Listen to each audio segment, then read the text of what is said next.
वाल्मीकि गुरुदेव के पद पंकज सिरना, सुमिरे मात सरस्वती, हम पर हो सहाय। मात पिता की वंदना करते बारंबार, गुरुजन राजा प्रजाजन, नमन करो स्वीकार।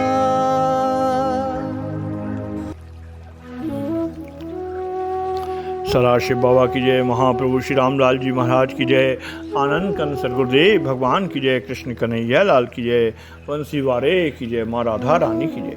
जय गुरुदेव, जय प्रभु जी की, राधे राधे, जय श्री कृष्ण। श्री सिद्ध गोपाल सवाई धाम की जय। महाप्रभु का विलक्षण वरदान, महाप्रभु जी का विलक्षण वरदान व योगेश्वर द्वय कृपा। चाणक्य नीति का सिद्धांत है कि शत्रु का शत्रु मित्र होता है और इसके ठीक विपरीत श्री गुरुदेव के प्यारे का प्यारा गुरुदेव का प्यारा बन जाता है। भले ही उसकी श्री गुरु चरणों में कोई श्रद्धा या विश्वास न हो, इसी दूसरे सिद्धांत को प्रतिपादित करने वाली श्री गुरुदेव की एक अहैत की कृपा को लिपिबद्ध करके उसे समझने समझाने का प्रयत्न करना आज ही के इस कृपा प्रसंग का लक्ष्य है। श्री सिद्धयोग संप्रदाय से संपन्न रखने वाले हमारे आदरणीय एवं प्रिय गुरु भाई तथा सिद्धयोग पत्रिका के नियमित पाठक, असामाजिक तत्वों एवं बलिया जनपद उत्तर प्रदेश के चिरंजीव राजेश कुमार तिवारी के अपहरण एवं उसकी माता श्रीमती कमला देवी द्वारा अनवरत आराध्य देव जी द्वारा प्रदत्त ओम नमः शिवाय का जप करने से प्रसन्न होकर उसके सकुशल वापसी का वचन देने के वरदान स्वरूप अनंत कोटि ब्रह्मांड नायक महाप्रभु श्री रामलाल जी महाराज द्वारा उसे अपने साथ लेकर घर पहुँचने की कृपा क्षेत्रावली से अवश्य परिचित होंगे। इस कृपा चरित्र को बीते लगभग 25 वर्ष से अधिक हो गए हैं। इसी चिरंजीव राजेश कुमार तिवारी की एक ही बहन है जिसका नाम कुमारी सुमन है। अब वह शादीशुदा है तथा उसके दो लड़के हैं। शादी के फलस्वरूप अब उसका नाम सौभाग्यवती श्रीमती सुमन मिश्रा है, क्योंकि उसकी शादी चिरंजीव गोविंद प्रसाद मिश्रा से हुई है, जो पहले सिविल इंजीनियर के पद पर कार्य कर रहे थे, अब नौकरी से त्यागपत्र देकर 1 क्लास के सिविल कॉन्ट्रैक्टर हैं। देश की राजधानी दिल्ली में ही इन्होंने ज़मीन लेकर बड़ा ही आलीशान मकान बनाया है, जिसमें अपने परिवार के साथ सुखमय जीवन व्यतीत कर रहे हैं। इन्हीं श्री गोविंद प्रसाद मिश्रा जी की पत्नी सौभाग्यवती श्रीमती सुमन मिश्रा प्रभु प्यारे श्री राजेश कुमार तिवारी की सगी इकलौती बहन हैं। यह अहैत की कृपा प्रसंग अगस्त सन 2008 का है। यह अहैत की कृपा प्रसंग अगस्त सन 2008 का है। मस्तिष्क ज्वर पूरे कुप्रभाव के साथ व्यापक पैमाने पर राजधानी दिल्ली में फैला हुआ था। सौभाग्यवती श्रीमती सुमन भी उसकी चपेट में आ गई एवं उसकी तबीयत अधिक ज़्यादा खराब हो गई। उसे उसके पतिदेव श्री जीपी मिश्रा ने दिल्ली के मशहूर नर्सिंग होम में भर्ती करा दिया। उसका उपचार शुरू हो गया। परिणाम विपरीत निकला। जैसे जैसे दवा की खुराक देना आरंभ किया गया, रोग उसी प्रकार से बढ़ता चला गया। एक समय ऐसा भी आ गया कि उस ख्याति प्राप्त नर्सिंग होम की योग चिकित्सकों की टीम ने श्रीमती सुमन मिश्रा को लाइलाज घोषित कर दिया। साथ ही श्री जीपी मिश्रा जी से कहा, यदि आप इसे और किसी अच्छे डॉक्टर अस्पताल में दिखलाना चाहते हैं तो हमारी तरफ से आपको ये सलाह है। मरीज के बचने की संभावना अब मात्र 10% ही शेष बची है। श्री जीपी मिश्रा जी ने अपने घर, अपनी ससुराल तथा अपनी पूरी मित्र मंडली को नर्सिंग होम के डॉक्टरों की उपरोक्त राय से अवगत करा दिया। प्रातः 9:15 और 9:30 का समय था जब श्री जीपी मिश्रा ने अपनी ससुराल में सौभाग्यवती श्रीमती सुमन मिश्रा को माँ एवं हमारी परम आदरणीय गुरु बहन श्रीमती कमला देवी को फ़ोन किया। फ़ोन पर श्री जीपी मिश्रा जी ने कहा, माता जी प्रणाम, लाइलाज घोषित कर दिया गया है। अपने दामाद की फ़ोन पर यह बात सुनकर पहले तो अवाक सी हो गईं और सोचने लगीं कि अब इस समय क्या किया जा सकता है। संकट एवं मुसीबत के समय श्री गुरुदेव भगवान का स्मरण हो आना, चिंतन होने लगे तो बड़ी से बड़ी परेशानी भी कट जाया करती है। परम आराध्य देव जी की अहैत की कृपा से आदरणीय श्रीमती कमला देवी ने अपने गुरुमंत्र का तीव्र संवेग के साथ जप करते हुए श्रीमती सुमन के कष्ट निवारण करने हेतु मनी मन प्रार्थना करना आरंभ कर दिया। आदरणीय श्रीमती कमला देवी यद्यप प्रातःकालीन आरती पूजा कर चुकी थीं, परंतु फिर उसे स्नान वगैरह किया, ईश्वरदय के दिव्य स्वरूपों की आरती की, आराध्य देव के स्वरूप के सामने अखंड ज्योति जलाकर रख दिया एवं अनवरत अपने गुरु मंत्र का जप करना आरंभ कर दिया। वो प्रातः लगभग 10 बजे से निरंतर सुबह 4 बजे तक, निरंतर सायंकाल 4 बजे तक अनवरत मंत्र जाप करती रहीं। करीब 4 बजे सायंकाल उन कमला देवी की आंखें स्वतः बंद हो गईं। आंख बंद होने के साथ ही उन्हें एक दृश्य दिखलाई देने लगा। योग की भाषा में कहा जाए तो इसे ध्यान की स्थिति कहा जा सकता है। श्रीमती कमला देवी ने अपने पूजा गृह में तथा श्रीमती सुमन मिश्रा ने, जो उनकी इकलौती लड़की है, वही दृश्य बीमारी की हालत में उस नर्सिंग होम के बेड पर देखा। उस दृश्य का वर्णन इस प्रकार है। श्रीमती सुमन मिश्रा ने, जो बेहोशी की हालत में है, ने देखा श्री गुरुदेव भगवान अपने श्री सदगुरुदेव, हमारे आपके दादा गुरुदेव अखिल ब्रह्मांड नायक परम योग योगेश्वर महाप्रभु श्री रामलाल जी महाराज के साथ आकाश मार्ग से होते हुए नर्सिंग होम के उस कमरे श्रीमती सुमन मिश्रा के पास पहुंचते हैं। वहाँ पर बेड पर बेहोश पड़ी हुई दादा गुरुदेव महाप्रभु श्री रामलाल जी महाराज इस सदगुरुदेव भगवान से कहते हैं, बेटा, यह रोग की पीड़ा झेलते झेलते बेहोश हो गई है। अब इसका रोग दूर करके इसे पूर्ण स्वस्थ बना दो। श्री गुरुदेव भगवान महाप्रभु जी से प्रार्थना करते हैं, जी प्रभु जी, जैसी आपकी आज्ञा। तदनंतर श्री गुरुदेव जी महाराज अपनी तय ताप वादा हारणी छड़ी को उसे पूरे शरीर के ऊपर से उसके शरीर के सब अंगों की परिधि में करके गोलाकार रूप में घुमाते हैं और फिर शिव प्रभु जी से प्रार्थना करते हैं, प्रभु, अब यह चंद घंटों में पूर्ण रूपेण ठीक हो जाएगी। इसका दूसरा पक्ष यह रहा कि श्रीमती सुमन मिश्रा जब श्री गुरुदेव भगवान तथा दादा गुरुदेव महाप्रभु श्री रामलाल जी महाराज को आकाश मार्ग से आकर अपने बेड के पास खड़े हुए देखती हैं तो अपने पतिदेव श्री जीपी मिश्रा जी से कहती हैं, मिश्रा जी, श्री गुरुदेव भगवान एवं दादा गुरुदेव भगवान आकर बेड के पास खड़े हैं, जल्दी से बड़े वाले बेंच पर कंबल और चादर बिछाकर उन दोनों गुरुदेवों से उस पर बैठने की प्रार्थना तो करिए। श्री जीपी मिश्रा अपनी पत्नी की ये बात सुनकर साश्चर्य कमरे में देख रहे हैं, परंतु उन्हें कुछ भी दिखलाई नहीं दे रहा। तब तक श्रीमती सुमन मिश्रा दोबारा कहती हैं, मिश्रा जी, योगेश्वर द्वय आकर हमारे सराहने खड़े हैं, इनका आसन जल्दी लगाकर इनसे बैठने की प्रार्थना अवश्य कीजिए। बेचारे श्री जीपी मिश्रा जी को कुछ भी दिखलाई नहीं दे रहा है। अतः ये श्रीमती सुमन मिश्रा की बातों को, रहस्य को बिल्कुल ही नहीं समझ पा रहे हैं। वे अपनी यहाँ उपस्थित मित्र मंडली अपने पुत्रों से कहते हैं, श्रीमती सुमन मिश्रा का दिमागी संतुलन अब ठीक नहीं रहा, अब वो अक्कल बक्कल बोल रही है। उनकी बातों को सुनकर श्रीमती सुमन कहती हैं, मिश्रा जी, मेरा दिमाग बिल्कुल ठीक है, मैं बिल्कुल सत्य कह रही हूँ। श्रीमती सुमन मिश्रा दादा गुरुदेव जी द्वारा आदेशित होने पर श्री सदगुरुदेव भगवान जी द्वारा की जाने वाली कृपा स्पष्ट देखती हैं।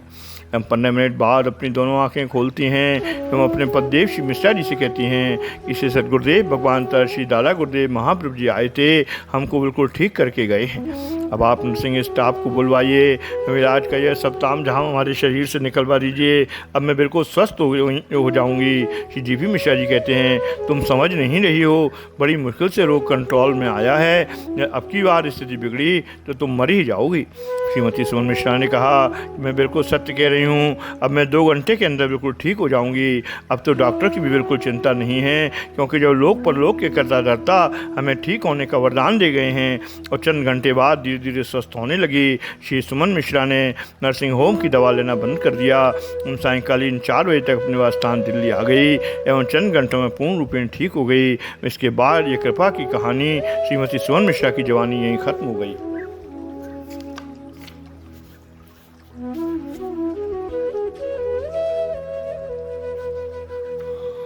इस कृपा प्रसंग को लिखते समय आराध्य देव श्री सदगुरुदेव जी महाराज को अखिल ब्रह्मांड नायक महाप्रभु श्री रामलाल जी महाराज द्वारा दिए गए एक अमोघ वरदान की बार बार हमें यहाँ पर याद आ रही है, जिसको अपने सभी आदरणीय एवं प्रिय गुरु भाई बहनों को बताना अपना कर्तव्य समझकर लिखने का यहाँ पर प्रयास कर रहा हूँ। पूर्ण विश्वास है कि इसे श्रद्धा भाव से पढ़ने एवं सुनाने से भाई बहनों की श्रद्धा भाव बढ़ाने में उत्प्रेरक का कार्य करेगी। प्रसंग सन 1925 का है।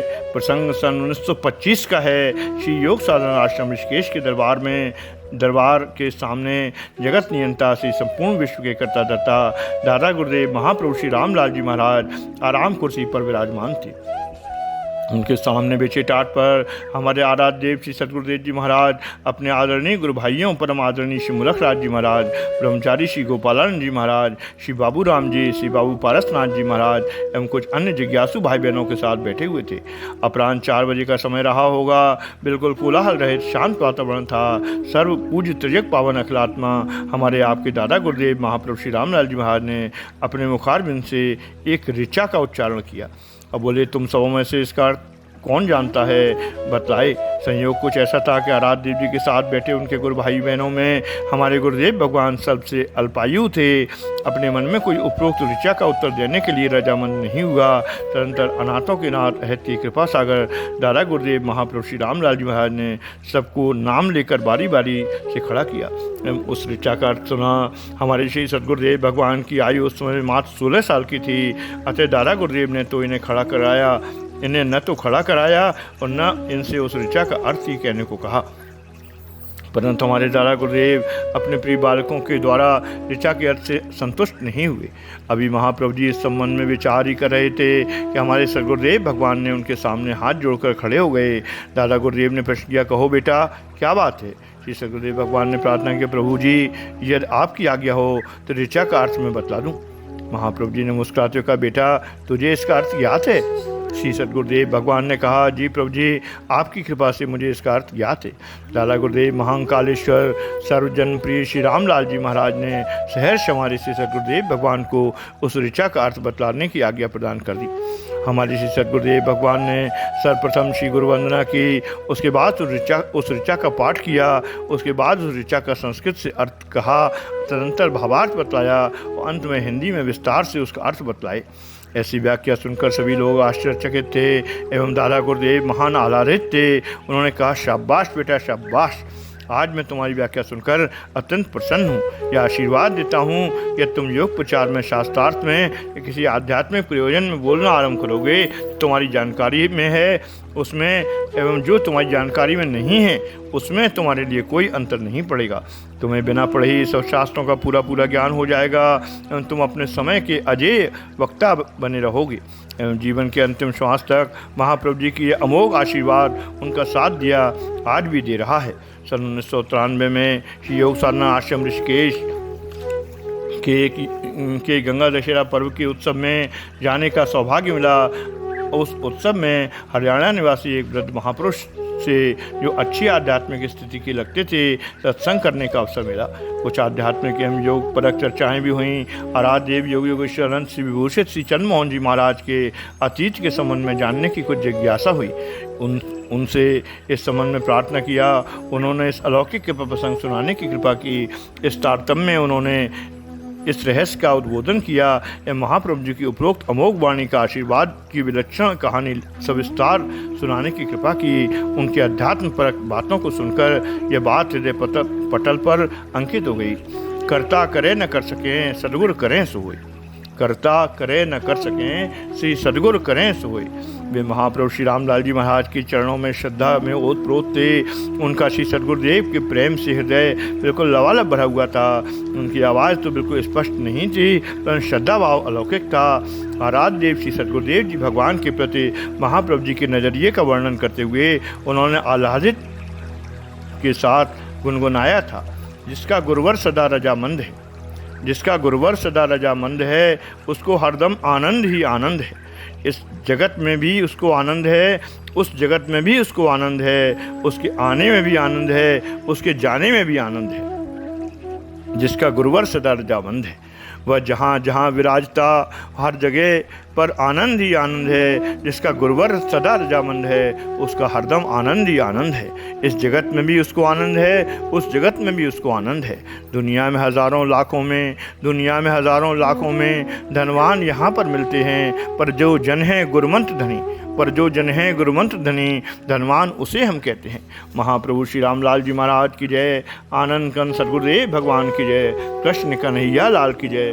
बंसी वारे की जय, माँ राधा रानी की जय, श्री सिद्ध गुफा सवाई धाम की जय।